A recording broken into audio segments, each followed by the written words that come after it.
Here we are on site for my spec mobile home project, and you can see the beginning of where I'm going to put that single wide mobile home on these concrete runners. So we've got it dug out at this point. This is the very beginning, but in this video I want to show you basically the steps and the process that I went through on this particular project to get some concrete runners put in to set that manufactured home on, and kind of tell you about the costs associated with it and the different things that I did for this particular project.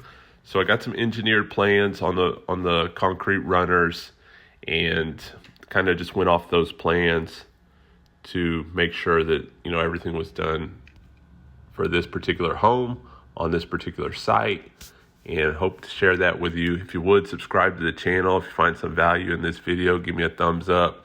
Let me know in the comments what you think about the project. If you've done anything similar, feel free to share those with me in the comments as well. So you can see the pink markers there. We had a survey company come out and stake off exactly where the home is going to sit on this lot. And then we measured off from there to where the concrete runners will go and started digging on this. So these plans that I got for this project called for 8-inch deep minimum on the concrete forms. So they need to be 8 inches deep and then 30 inches wide. And those are minimum. So some of it's going to be more than 8 inches deep, but that's the minimum. And then we went ahead and formed them up too. I've seen on different projects where they basically just dig the trench, the 8 inches or 12 inches or whatever their project calls for, I guess, and then just dump the concrete in the trench. I elected to go ahead and form them up. I don't know that it was necessary. Didn't call for it in the plans necessarily either, but I just think it gives it a cleaner look. And I had a lot of the lumber around anyway. Had to buy a little bit more lumber. You can see some of it's new there. Some of it's a little more aged, if you will. But I think spent another $300-400 in lumber to get the forms that we needed. And this mobile home is 76 feet deep, and it's a single section home as well. So I think it's about 16 feet wide, more or less, 15 or 16 feet wide, 76 feet deep. And so those runners are about the same there as well. We got it formed up. We go ahead and put the rebar in after this, and 3/8 rebar, 16-inch on centers. And one tip that I can give you if you're thinking about doing a project like this, or something that helped me out on this particular project, was getting multiple bids.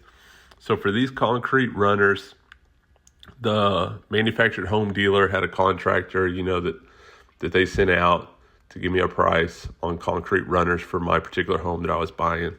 And there's a few other videos on my channel about this particular project, from the Septic Tank, and some different ones on this particular project. So feel free to check those out. But the contractor from the manufactured home dealer quoted me $12,000 plus I would have to pay for a pump truck to get on site to pump the concrete into these forms. And so I got another bid from this crew that I've worked with in the past, and they dug these out by hand, shovel, 2 or 3 guys, and then formed them up, and then did the rebar, and then also did the concrete work. And I think I saved more than half on it. I think I spent somewhere around $6,000 with the material, all the labor and everything. So one tip that I would give you if you're looking at doing this project or any other, project that involves contractors and subcontractors and things like that, get multiple bids and see if they've done any other work or projects like this or similar to what you're thinking about doing. Saved me quite a bit of money on this one. And when the manufactured home manager of the dealership came out to look at it, he was like, "Man, that looks great." He couldn't believe the price, and he wanted the guy's phone number to, get them doing work for them as well. So really just came out better than expected, came out really well. So you can see here, we've got the rebar in. The plans that I had for my particular project called for 3/8 rebar, minimum 16 inches on center. And so That's what we've got there. We've got all the rebar in. We've got it formed up. At this point, it's ready for concrete. And you can see it's formed. It's ready. And that home will sit right on those. And these are level to each other, level on the ground. And so when the home gets delivered, you know, when you're setting up a manufactured home, you know, this one's a spec home that I'm doing for resale. And I just wanted to be able to offer my clients or my customers a quality product at the end. So, you know, sitting on concrete runners, in my opinion, is much better than just sitting on a dirt pad that's been leveled out and put on the ground. And so that's what we elected to go with here. The financing's a little bit easier from my understanding if it's on some sort of concrete anchored into that concrete. So that also played into my decision making to go ahead and put it in the concrete runners to have the home sit on. And so I think looking at the finished product now with the home there and everything, I think we made a great decision to do the concrete runners. And you can see the dark clouds in the back on the day of the concrete delivery. So here we are, but you can see we're not using a pump truck here. This concrete crew, they said they didn't need it. They would wheelbarrow it where they needed it, and the truck could just tailgate it directly into the area on the closer spots. So that's what we did, which saved about $1,200-$1,500 not having to hire a pump truck, and still came out perfect. So those trucks were able to back up in there. And these, you know, two guys got it done, but you can see this is a rainy day. So even the concrete company called and said, "Hey, do you still want to take delivery?" I said, "Yeah, I think we'll make it." And it looks like we're making it here. We have some plastic. Oh, good thing we had it on site. And the concrete crew said, "Hey, you might want to pick up a couple rolls of plastic in case it starts raining." And so we were able to cover it.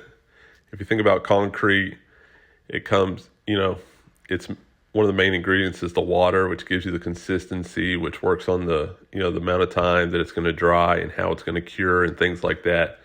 So you don't want any extra water getting in there and messing up the concrete. So that's where the plastic comes in. That's why it could be dangerous to do it on a rainy day. And so we ended up getting it done. Some of the raindrops had to be smoothed out. That's what they're kind of doing. You know, when it started raining, it was a pretty hard rain.